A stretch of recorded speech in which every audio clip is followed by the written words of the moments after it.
Man of masses NTR కోసం director Prashanth Neel తన route మార్చారా? Neel NTR character కొత్తగా డిజైన్ చేశారా? కేజీఎఫ్ సలార్లలా కాదు, వాటికి క్వైట్ ఆపోజిటా? నీల్ మామ ఏం ప్లాన్ చేస్తున్నావయ్యా అంటూ కామెంట్స్. మరి ఆ విషయాలేంటో తెలుసుకుందాం.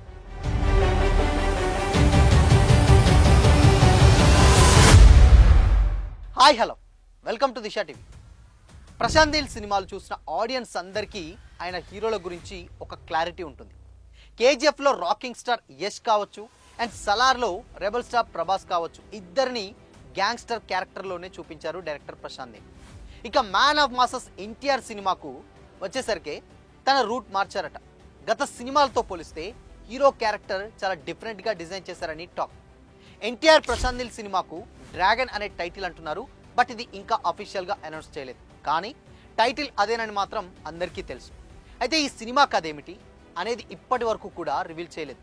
అయితే ఇండస్ట్రీ వర్గాల టాక్ ప్రకారం స్వాతంత్ర్యం రావడానికి ముందు కాలంలో ఈ సినిమా కథ జరుగుతుందని టాక్ నడుస్తుంది. భారతదేశంలో 1960s ఏదైతే బ్యాక్గ్రాఫ్లో డ్రాగన్ సినిమా ఉంటుందని కూడా టాక్ నడుస్తుంది. అయితే ఇది మెయిన్గా పశ్చిమ బెంగాల్ టైంలో కీలక సన్నివేశాలు ఉంటాయని కూడా తెలిసింది. అయితే ఆ బ్యాక్గ్రాఫ్లో అండ్ ఇందులో తారక్ స్వాతంత్ర్యం సమరయోధుడి కింద కనిపించున్నారని కూడా తెలుస్తోంది. అయితే కేజీఎఫ్, సలార్ సినిమాలలో హీరోలని గవర్నమెంట్స్కి మరీ ముఖ్యంగా పోలీసులను ముప్పు తిప్పలు పెట్టేటువంటి ఒక డాన్స్ కింద కనిపించారు. కేజీఎఫ్ చూస్తే పోలీస్ స్టేషన్ దగ్గరికి హెలికాప్టర్ వేసుకొని వెళ్తారు, అండ్ యష్ మనకు తెలిసిందే. అండ్ మరో పోలీస్ స్టేషన్ మీద తుపాకులతోటి, బుల్లెట్ల వర్షంతో కూడా వర్షం కురిపిస్తారు. అయితే గతంలో రిలీజ్ అయినటువంటి సలార్లో కూడా ప్రభాస్ సీల్ చూస్తే బడా డాన్స్ అందరూ కూడా వణికిపోతారు. పోలీసులు సైతం ఆ సీల్ చూస్తే ఏమి చేయరు. అండ్ ఇక వ్యవస్థకు ఎదురు తిరగడంలో ఒక హీరోయిజం ఉంటుంది. మరి ఫ్రీడమ్ ఫైటర్ అంటే అని కూడా ఎన్టీఆర్ ఫ్యాన్స్ ఆలోచించాల్సిన అవసరం లేదు. ఇన్ఫ్యాక్ట్ వ్యవస్థలకు క్వైట్ ఆపోజిట్ ఎదురు తిరిగితే ఆ హీరోయిజం ఉంటుంది. మరి ఎలా ఇప్పుడు ఫ్రీడమ్ ఫైటర్ అంటే ఎలా అనే డౌట్ రావచ్చు. స్వాతంత్రం కోసం బ్రిటిషర్లకు ఎదురు తిరిగినటువంటి స్వాతంత్ర సమరయోధులు ఎందరో ఉన్నారు. వీరోచితంగా పోరాడినటువంటి యోధులు ఉన్నారు. అండ్ ఇక ఆయా కథల్లో హీరోయిజం అలా ఉంటుంది. బట్ ఎన్టీఆర్ క్యారెక్టర్ కూడా అదే రేంజ్లో హీరోయిజాన్ని డిజైన్ చేశారట డైరెక్టర్ నీల్. ఎన్టీఆర్ నీల్ సినిమా డ్రాగన్ను వచ్చే సంవత్సరం June 25న థియేటర్లోకి రిలీజ్ చేయాలని కూడా ఉన్నట్లు అఫీషియల్స్గా మేకర్స్ అయితే ప్లాన్ చేశారు. బట్ ఇది అప్పటివరకు ఏమైతే తెలియదు. అండ్ ఇక ఈ సినిమాను నందమూరి తారక రామారావు ఆర్ట్స్ సంస్థ సమర్పణలో అండ్ మైత్రి మూవీ మేకర్స్ పతాకం మీద నవీన్ ఎర్నేని అండ్ రవిశంకర్ ప్రొడ్యూస్ చేస్తున్నారు. అయితే బాలీవుడ్ ప్రొడక్షన్ హౌస్ ఏదైతే ఉందో టీ సిరీస్ కూడా వీళ్ళతో చేతులు కలిపింది. అండ్ ఇందులో రుక్మిణి వసంత్ని హీరోయిన్గా అనుకున్నారు. బట్ ఆవిడ సినిమాలో ఉందా అండ్ ఇక అయినట్టు సెట్లో జాయిన్ అయినట్లు కూడా ఇంకా అఫీషియల్ అనౌన్స్మెంట్ అయితే రాలేదు. బట్ ఈ సినిమా షూటింగ్లో మాత్రం ఎన్టీఆర్ అయితే జాయిన్ అయ్యారు. ప్రస్తుతం రామోజీ ఫిలిం సిటీలో ఆయన మీద కొన్ని సాంగ్ షూటింగ్స్ కూడా చేస్తున్నట్లయితే తెలిసింది.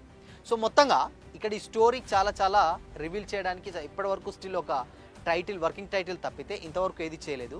బట్ గతంలో చాలామందికి డౌట్ రావచ్చు, అంటే డాన్ క్యారెక్టర్ ఏదైతే చేశారో ఆ క్యారెక్టర్ కదా అనుకున్నారు. బట్ ఇది మరి తండ్రి కొడుకుల కదా, లేదంటే ఇన్ఫ్యాక్ట్ డబుల్ యాక్షన్ అంటున్నారు, లేదు అంటే ఫ్రీడమ్ ఫైటర్ అంటున్నారు. బట్ ఎలాంటి ఇప్పుడు ఈ వ్యవస్థకు ఎదురు తిరిగేటువంటి ఈ క్యారెక్టర్స్ ఏదైనా కానీ అటు యష్ ఆల్రెడీ ఆ బ్యాక్గ్రాఫ్లో ఉంటుంది అండ్ కొంచెం మోస్ట్ వైలెంట్ విలన్గా క్యారెక్టర్ చూపించారు. బట్ సలార్లో కూడా కంప్లీట్గా ఒక వ్యవస్థ కంటే ఆర్మీ ఏ రేంజ్లో ఉంటుందంటే పెద్ద గుండాలకు సైతం చూస్తే వణుకు పుట్టేలాంటి ఒక మాస్ ఎలివేషన్ని ఇచ్చి వదిలారు. బట్ దీంట్లో ఫ్రీడమ్ ఫైటర్ అంటే డెఫినెట్గా ఎందుకు ఈ క్యారెక్టర్ చేయొచ్చు అన్న డౌట్ రావచ్చు. బట్ ఫ్రీడమ్ ఫైటర్లో కూడా బ్రిటిష్ వాళ్ళకి ఎదురు తిరిగినటువంటి వాళ్ళు చాలా తక్కువ మంది. అందులో కూడా ఎంతో తెగింపు అండ్ గుండె ధైర్యం ఉంటే తప్పితే అలాంటి సాహసం చేయరు. అండ్ అప్పట్లో ఇన్ఫ్యాక్ట్ ఒకళ్ళది నిజమైన ఇక ప్రాణాలు అర్పించి చేయాల్సినటువంటి సాహసాలు. బట్ అలాంటి ఒక పవర్ఫుల్ క్యారెక్టర్లో ఎన్టీఆర్ని నీల్ చూపించే విధానం చాలా డెఫినెట్గా చాలా ఎంగేజింగ్గా అండ్ చాలా క్యూరియాసిటీగా ఉంటుందని కూడా కామెంట్స్ చేస్తున్నారు. అయితే ఇక్కడ ఇంకో విషయం ఏంటంటే డాన్ అన్నారు, బట్ ఇక్కడ ఫ్రీడమ్ ఫైటర్ అన్నారంటే ఇది మేబీ స్టోరీ అయితే ఇంతవరకు తెలీదు. సన్ అండ్ ఫాదర్ ఈ టైప్ ఆఫ్లో అయితే తీసుకొచ్చే ఛాన్సెస్ అయితే డెఫినెట్గా కనిపిస్తున్నాయి. బట్ ఏదేమైనా కానీ ఆ బ్లాక్ సాయిల్, ఆ బ్లాక్ ఫేసెస్ ఏదైతే నీల్ సినిమాలో ఏదైతే ఉందో కంపల్సరీ దీంట్లో కూడా అదే ఉంటుంది. అది ఆబ్వియస్లీ ఓకే. బట్ ఒక లుక్ చూసాం మనం ఆల్రెడీ. డ్రాగన్లో ఎందుకు అంత సన్నబడ్డారు అన్నదానికి 2 క్యారెక్టర్స్ ఉంటాయని అయితే కొంచెం క్లియర్గా అర్థమవుతుంది. మరి డబుల్ డోస్ డెఫినెట్గా ఒక క్యారెక్టర్ ఒక రేంజ్లో, ఇంకో క్యారెక్టర్ ఒక రేంజ్లో, ఈ టైప్ ఆఫ్ స్టోరీస్ ఏదైతే ఉన్నాయో సో అలా దాన్ని ప్రజెంట్ చేస్తున్నా అంటున్నారు. సో ఎన్టీఆర్ కూడా మనకు తెలుసు ఎలాంటి క్యారెక్టర్కైనా అలా ఒదిగిపోతారు. బట్ అందుకోసమే దాదాపు ఒక 12 to 18 kgs కూడా తగ్గారన్న వార్తలు కూడా వచ్చాయి మ్యాడ్ సక్సెస్ మీట్లో. సో చూద్దాం. మొత్తంగా ఈ సినిమా అయితే డెఫినెట్గా ఏదేమైనా కానీ కొంచెం ట్రాక్ అయితే మారుస్తున్నట్లయితే తెలుస్తుంది. బట్ నీల్కి లాజిక్స్ ఉండవు, ఓన్లీ యాక్షన్ ఉంటుంది. బట్ దీంట్లో ఫ్రీడమ్ ఫైటర్ అంటే డెఫినెట్గా ఎంతో కొంత రియలిస్టిక్గా ఉండడంలో ఎలాంటి డౌట్ లేదు. బట్ అక్కడ మంగళూరు ఆ ఏరియాలో షూట్ చేసినటువంటి వివరాల ప్రకారం అయితే కంపల్సరీ పెద్ద పెద్ద వాటర్ ట్యాంకులు అండ్ పెట్రోల్ ట్యాంకులు ఈ జోనర్ ఏదైతే ఉందో కంప్లీట్గా యాక్షన్ అయితే ఆబ్వియస్లీ ఉండబోతుంది. బట్ కాకపోతే ఫ్రీడమ్ ఫైటర్ అంటే మరి దాన్ని ఇంకెలా కొత్తగా చూపిస్తాడనేది ఇక్కడ ఒక పెద్ద question mark. Don character or freedom fighter రెండూ ఉన్నాయి. సో మొత్తంగానైతే ఏదో పెద్దగానే ప్లాన్ చేయబోతున్నారు ప్రశాంత్ నీల్. సో చూద్దాం. సో మరి ఈ ఇద్దరు కాంబినేషన్స్ మీకు ఎలా అనిపించింది కామెంట్ చేయండి.